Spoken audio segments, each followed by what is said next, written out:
కొన్ని వర్గాలు ఇబ్బంది పడుతున్నటువంటి పరిస్థితులు ఆ రోజున ఉన్నాయి అధ్యక్ష. వారందరినీ జనజీవన స్రవంతిలో సమానంగా తీసుకురావాలనే ఒక ఆశయంతో ఆలోచనతో ఆనాడు స్వాతంత్రం వచ్చిన తర్వాత పెద్దలు డాక్టర్ బిఆర్ అంబేద్కర్ గారు రాజ్యాంగంలో ప్రత్యేకమైనటువంటి హక్కులు, రాయితీలు, రిజర్వేషన్లు కల్పించి ఆ అప్లిఫ్ట్మెంట్ ఉన్నత వర్గాలకు సమానంగా రాబోయే రోజుల్లో ఏదో ఒక విధంగా వీరిని తీసుకురావాలని చెప్పి ఆ రోజు అవకాశాలు కొన్ని కల్పించడం కోసం రిజర్వేషన్లు తీసుకురావడం జరిగింది అధ్యక్ష. వాటిలో భాగంగా మరి తర్వాత చూస్తే 40 ఏళ్ళలో స్వాతంత్రం వస్తే రాజ్యాంగం ఆమోదించుకొని ప్రత్యేకమైనటువంటి హక్కులు, రిజర్వేషన్లు పొందుతున్నప్పుడు కూడా సమాజంలో అంతరాలు మారలేదు అధ్యక్ష. 2001వ సంవత్సరంలో ఈ రాష్ట్రంలో ఉమ్మడి ఆంధ్రప్రదేశ్ రాష్ట్రంలో ముఖ్యమంత్రిగా చంద్రబాబు నాయుడు గారు వచ్చిన తర్వాత ఆ రోజు అప్పటికి 54 సంవత్సరాలు అవుతుంది అధ్యక్ష స్వాతంత్రం వచ్చి. ఉమ్మడి రాష్ట్రంలో ఉన్నటువంటి పరిస్థితులు, గ్రామాల్లో 2 గ్లాసుల విధానం, అదేవిధంగా రోడ్డు మీద స్వేచ్ఛగా తిరిగే పరిస్థితులు లేవు, అంటరానితనం ఇంకా అక్కడక్కడ తాండవిస్తున్నటువంటి పరిస్థితుల్లో రాష్ట్రంలో ఉన్నటువంటి స్థితిగతులన్నీ కూడా అధ్యయనం చేయడానికి జస్టిస్ పొన్నయ్య గారి ఆధ్వర్యంలో ఏకసభ్య కమిషన్ చంద్రబాబు నాయుడు గారు నియామకం చేయటం, సంవత్సరం రోజుల పాటు రాష్ట్రం అంతా కమిషన్ పర్యటించి ఆ రాష్ట్రంలో ఉమ్మడి రాష్ట్రంలో ఉన్నటువంటి ఇబ్బందులన్నీ కూడా వారు స్టడీ చేసి 42 రికమెండేషన్స్ ఆ రోజు ప్రభుత్వానికి చంద్రబాబు నాయుడు గారికి ఇస్తే ఆ 42 రికమెండేషన్స్ని 25 జీవోలుగా విడుదల చేసి సమాజంలో అణగారిన వర్గాలు అనుభవిస్తున్నటువంటి కష్టాల నుంచి బయటికి తీసుకురావడానికి మొట్టమొదటిగా స్వాతంత్రం తర్వాత 54 ఏళ్ల తర్వాత మళ్ళీ పునాది వేసి వాళ్ళకి అండగా నిలబడ్డటువంటి నాయకుడు నారా చంద్రబాబు నాయుడు గారు అని చెప్పడానికి నేను ఎంతో సంతోషిస్తున్నాను అధ్యక్ష. ఎందుకంటే ఆ రోజున అందులో ఆ 25 జీవోల్లో ఒక జీవోగా వచ్చిందే ఎస్సీ ఎస్టీ కమిషన్ అధ్యక్ష.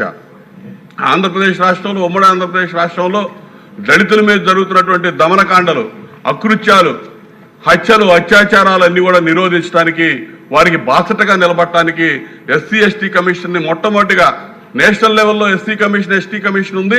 రాష్ట్రాల్లో మొట్టమొదటిసారిగా ఆంధ్రప్రదేశ్ రాష్ట్రంలో చంద్రబాబు నాయుడు గారి నాయకత్వంలోనే మొట్టమొదటి ఎస్సీ ఎస్టీ కమిషన్ వచ్చిందని చెప్పడానికి కూడా ఈరోజు సంతోషిస్తున్నాం అధ్యక్ష. ఆ తర్వాత చంద్రబాబు నాయుడు గారు రాష్ట్రంలో ఎస్సీ ఎస్టీ కమిషన్ తీసుకొచ్చినాక అనేక రాష్ట్రాల ఆదర్శంగా తీసుకొని ఎస్సీ ఎస్టీ కమిషన్ ఏర్పాటు చేశారు అధ్యక్ష. అయితే మరి ఆ రోజు చేసినటువంటి ఈ దళితులకి సంబంధించి ముఖ్యంగా క్లాసిఫికేషన్ అంశం అధ్యక్ష, ఈరోజు వచ్చినటువంటి సభలో వచ్చినటువంటి అంశం అధ్యక్ష, ఉపకులాల వర్గీకరణ షెడ్యూల్ కులాల్లో ఇది కూడా మొట్టమొదటి నుంచి ఉన్న అంశమే అధ్యక్ష. 1996లో ఆ రోజున మాదిగ సోదరులు ఉద్యమం రావటం, 96లో మరి కమిషన్ రామచంద్రరావు కమిషన్ ఆ రోజు చంద్రబాబు నాయుడు గారు ఏర్పాటు చేసి వర్గీకరణకు అనుకూలంగా నిర్ణయం తీసుకుంటే ఆ తదుపరి 2004లో 2000 సంవత్సరం నుంచి 2004 వరకు వర్గీకరణ ఈ రాష్ట్రంలో అమలైంది. ఉమ్మడి రాష్ట్రంలో 2004లో న్యాయపరమైన అంశాలు అడ్డు రావడం వల్ల వర్గీకరణ ఆగిపోయిన సంగతి అందరికీ తెలుసు అధ్యక్ష. ఇవాళ తెలుగుదేశం పార్టీకి కానీ ఈరోజు కూటమి ప్రభుత్వానికి కానీ, తెలుగుదేశం పార్టీకి అయితే వర్గీకరణకి మొట్టమొదటి నుంచి అనుకూలంగా ఉన్నటువంటి పార్టీ తెలుగుదేశం పార్టీ అధ్యక్ష. కాబట్టి మేమందరం కూడా తెలుగుదేశం పార్టీ మేనిఫెస్టో ప్రకారం 2004లో తెలుగుదేశం పార్టీ మేనిఫెస్టోలో పెట్టిన అంశం వర్గీకరణ అంశం అనేది, ఆ మేనిఫెస్టో ప్రకారం ఎన్నికల్లో పోయి ప్రజల తీర్పు కూడా పొందాము. ఆ రాష్ట్రంలో, ఈ రాష్ట్రంలో అప్పటి వరకు 5 ఏళ్ల అధికారంలో ఉన్నటువంటి జగన్మోహన్ రెడ్డి దళితుల్ని మాలా లేదు, మాదిగా లేదు, ఇతర ఉపకులాలన్నింటినీ కూడా ఏ విధంగా ఓట్లు వేసుకొని మోసగించి వారిని ఏ విధంగా అణగదొక్కాడో చూసినటువంటి ప్రజానీకం అన్నింటినీ ఆలోచన చేసి మరి చంద్రబాబు నాయుడు గారి నాయకత్వంలో కూటమి ప్రభుత్వానికి బ్రహ్మాండమైన మెజార్టీలు ఇచ్చి అప్పటి వరకు అధికారంలో ఉన్నటువంటి జగన్మోహన్ రెడ్డి అసలు ప్రజా జీవితానికి లెజిస్లేచర్ వ్యవస్థలోనే పనికిరాడని చెప్పి ప్రతిపక్ష హోదా కూడా ఇవ్వకుండా పంపించినటువంటి పరిస్థితులు మేము చూసాం అధ్యక్ష. దానిలో భాగంగానే ఈరోజు మరి అధికారంలోకి వచ్చినాక ఏకసభ్య కమిషన్ ఏదైతే వర్గీకరణ కట్టుబడి ఉన్నామని చెప్పి ఎన్నికల మేనిఫెస్టోలో మేము పెట్టామో దానికి అనుగుణంగా ఏకసభ్య కమిషన్ రాజీవ్ రంజన్ మిశ్రా గారి ఆధ్వర్యంలో ఏకసభ్య కమిషన్ వేయటం, ఆ కమిషన్ రిపోర్టు 100 రోజుల్లోనే సబ్మిట్ చేయటం, దాని మీద మంత్రివర్గ ఉపసంఘం వేసి ఆ ఉపసంఘం రిపోర్టు కూడా సబ్మిట్ చేసినాక కేబినెట్ ఆమోదం చేసి ఈరోజు దీని మీద చర్చ చేపట్టడం అనేది ఉదాహరణ అధ్యక్ష. ఈరోజు అన్ని అంశాలు కూడా ఎలక్షన్ మేనిఫెస్టోలో పెట్టినట్టుగా మరి రాష్ట్రంలో ఉన్నటువంటి ఎస్సీల యొక్క స్థితిగతులు అన్ని అధ్యయనం చేసి జిల్లాల వారీగా ఆ రిజర్వేషన్లు ఏవైతే దామాషా ప్రకారం ఇవ్వాలని చెప్పి గతంలో మేము అడగటం జరిగింది అధ్యక్ష. అదేవిధంగా చంద్రబాబు నాయుడు గారి నాయకత్వంలో కూటమి పార్టీలు కూడా ఆ రోజు మేనిఫెస్టోలో పెట్టాము అధ్యక్ష. ఈరోజు వచ్చిన commission report state as a యూనిట్గా ఈ కార్యక్రమం చేయాలని చెప్పి వారు రికమెండేషన్స్ చేసినట్టు తెలుస్తూ ఉంది.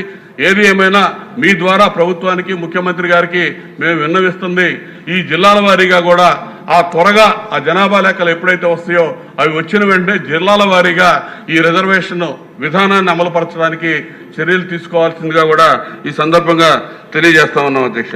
ఎందుకంటే ఏది ఏమైనా ఎస్సీల యొక్క సంక్షేమానికి వాళ్ళ యొక్క అభివృద్ధికి చిత్తశుద్ధితో ఉన్నటువంటి నాయకుడు చంద్రబాబు నాయుడు గారు అంటంలో ఎటువంటి సందేహం లేదు అధ్యక్ష. ఈ రాష్ట్రంలోనే కాదు భారతదేశంలోనే ఇంత కమిట్మెంట్గా పనిచేసినటువంటి వాళ్ళు ఎవరు లేరు అధ్యక్ష.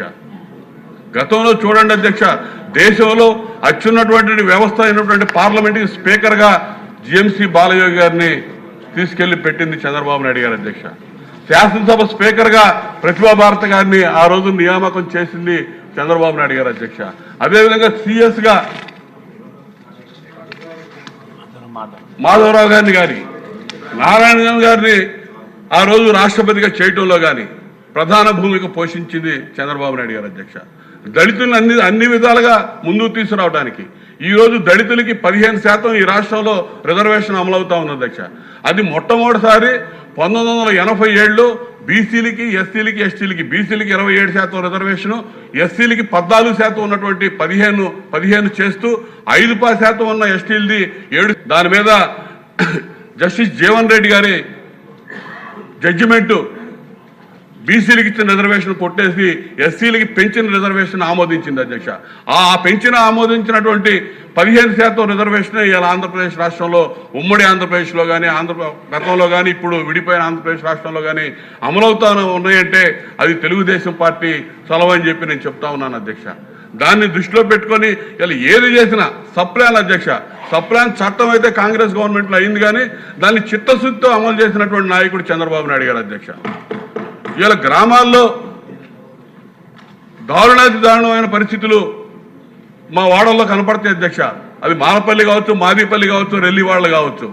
మాకోలోతు బురదల్లో డెల్టా ప్రాంతంలో అయితే ప్యాంట్లు పైకి లాక్కొని రోడ్ల మీదకి రావాల్సిన పరిస్థితులు చెప్పులు చేతిలో పట్టుకొని ఇలా ఆ పరిస్థితులన్నీ మారిపోయి వేల కోట్ల రూపాయలు ఖర్చు పెట్టి సీసీ రోడ్లు మౌలిక వస్తువుల నిర్మాణానికి వేల కిలోమీటర్లు గత 5 సంవత్సరాలు 1 కిలోమీటర్ కూడా వేయలేదు అధ్యక్ష. చంద్రబాబు నాయుడు గారి హయాంలో అదే రోజున లోకేష్ గారు పంచాయతీరాజ్ మినిస్టర్గా ఉండి కన్వర్జెన్సీ నిధులు కూడా తీసుకొచ్చి వేల కిలోమీటర్లు సప్లాన్ నిధులతో మొత్తం కూడా సీసీ రోడ్లు నిర్మాణం చేశామంటే ఒక సంపద సృష్టి జరిగింది అధ్యక్ష. పల్లెల్లో ముఖ్యంగా దళిత వాడల్లో సంపద సృష్టి జరిగిందనే వాస్తవాన్ని ఇవాళ ప్రజలు గమనించారు అధ్యక్ష. కాబట్టి గత 5 ఏళ్ళు పరిపాలన చూశారు.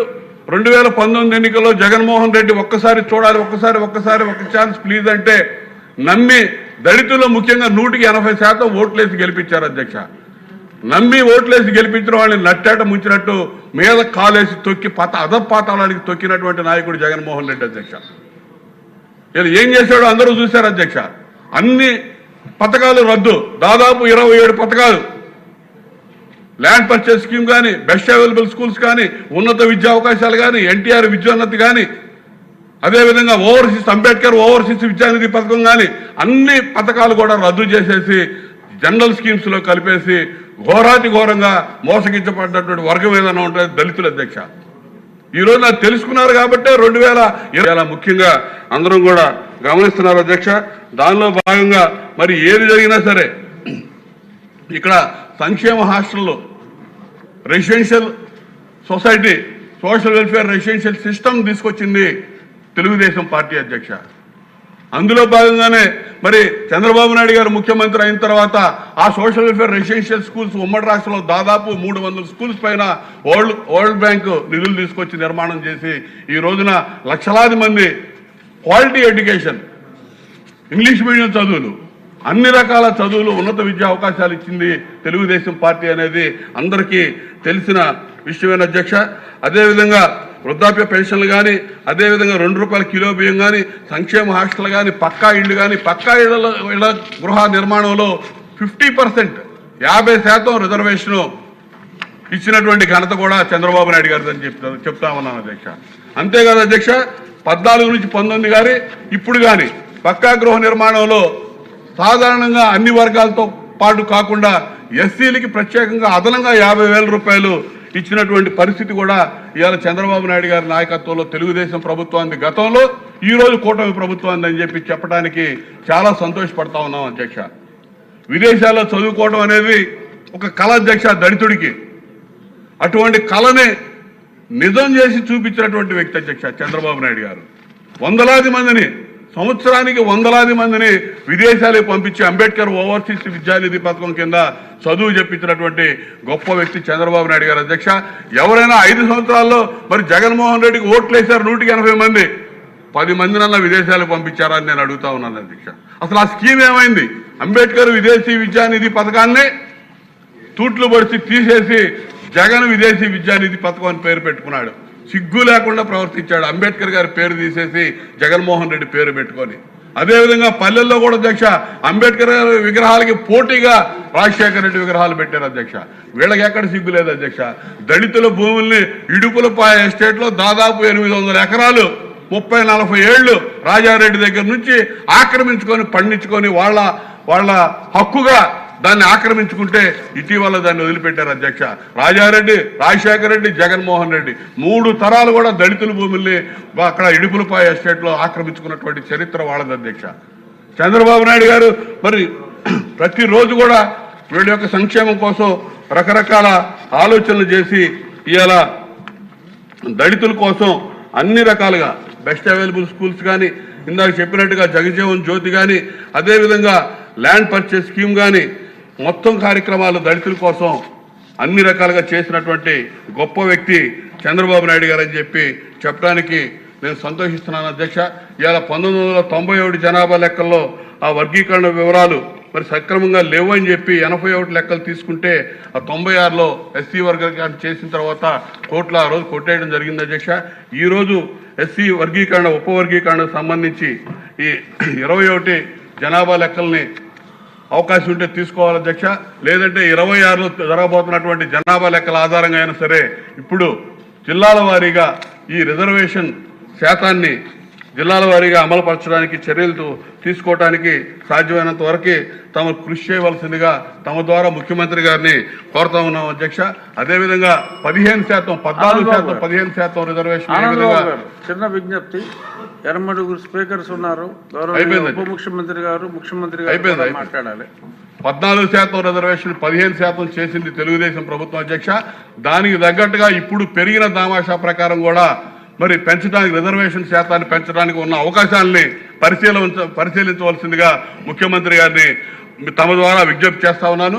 అదేవిధంగా ప్రభుత్వ ఉద్యోగాలు ఇవాళ తగ్గిపోతున్నటువంటి పరిస్థితుల్లో ఇవాళ నారా లోకేష్ గారు ఇవాళ ఐటీ రంగాన్ని అభివృద్ధి చేస్తా ఉన్నారు. పారిశ్రామిక వృద్ధి రాష్ట్రంలో జరగబోతా ఉన్నాయి. 20 లక్షల ఉపాధి అవకాశాలు రాబోతా ఉన్నాయి. వాటిల్లో ప్రభుత్వ రంగంలో కూడా రిజర్వేషన్లకి అవకాశం ఉన్నంత వరకు మీరు పరిశీలన చేయవలసిందిగా ప్రైవేట్ రంగంలో కూడా ఈ రిజర్వేషన్లు తీసుకురావాలని మీ ద్వారా విజ్ఞప్తి చేస్తా ఉన్నాను అధ్యక్ష. అదేవిధంగా గవర్నమెంట్ ఆఫీసుల్లో ఎంప్లాయీస్లో కూడా ప్రమోషన్లో రిజర్వేషన్ ఇచ్చిన ఘనత కూడా చంద్రబాబు నాయుడు గారు అధ్యక్ష.